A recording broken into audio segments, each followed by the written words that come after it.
বাচ্চাটা বয়স মাত্র 12 বছর। ও ওর বাবা মার সাথে কক্সবাজার ঘুরতে গিয়েছিলেন আজ থেকে 3 মাস আগে। ওইখানে কক্সবাজার বেড়াতে গিয়ে হঠাৎ করে বাচ্চার অন্ডকোষে, বাম পাশে অন্ডকোষে তার প্রচন্ড ব্যথা হয় এবং ফুলে যায়। এমনিতে বেড়াতে গিয়েছেন, ওনারা ওখানে একটা ডাক্তার দেখেছেন। ডাক্তার দেখে ওনাকে পরীক্ষা করিয়েছেন। পরীক্ষা করে ডাক্তার ওনাকে বলেছেন, বাচ্চার টর্সন টেস্টিস, এটা আপনি দ্রুত অপারেশন করে ফেলতে হবে, আর না হলে অন্ডকোষ তার নষ্ট হয়ে যাবে। কিন্তু দুঃখজনক হচ্ছে বাবা মা কেউই ওনার কথা শোনেন নাই। তারা আমরা এখানে বেড়াতে আসছি, কেন অপারেশন, কিভাবে করবো, এই সমস্ত সিদ্ধান্ত নিতে নিতে তারা অপারেশন করেন নাই।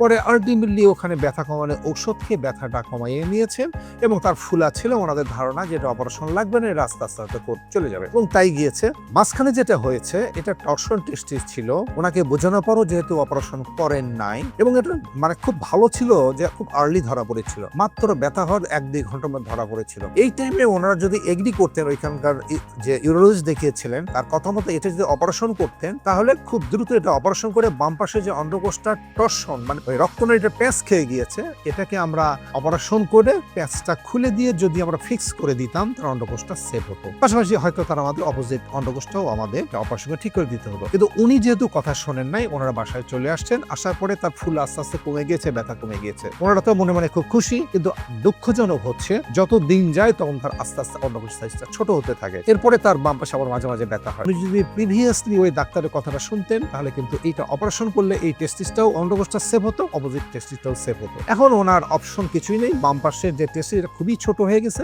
ছোট্ট একটা শক্ত একটা গুটলির মতো, এবং অপোজিট টেস্টিস ঠিক আছে। তো ওনাকে আমি এটাই বললাম যে দেখেন, এখন একটা যার এইরকম টর্সন হয়, কারণ অন্যটাও হতে পারে, আর এটা তো নষ্ট হয়ে গিয়েছে, এটাকে কোনো লাভ নেই। এখন আলটিমেটলি তার বাম পাশে অন্ডকোষটা তাকে অপারেশন করে ফেলে দিলাম, এবং ডান পাশে অন্ডকোষটা আমরা ফিক্স করে দিলাম, অর্থোপেক্সি করে দিলাম, যেন ওটা আবার প্যাঁচ না খায়। অর্থাৎ একটা যার প্যাঁচ খায়, তার একটা প্যাঁচ খেতে পারে। এখন সে ভালো থাকবে, কিন্তু সে কিন্তু একটা অন্ডকোষ নিয়ে বেঁচে থাকবে। সমস্যা নেই, একটা অন্ডকোষ দিয়েই তার হয়তো বাচ্চা হওয়া সম্ভব, তার সেক্সুয়াল ফাংশন সবই সম্ভব, কিন্তু তার মনের মধ্যে যে একটা থাকলো যে আমার বাম পাশে অন্ডকোষটা নেই, এটাই হয়েছে।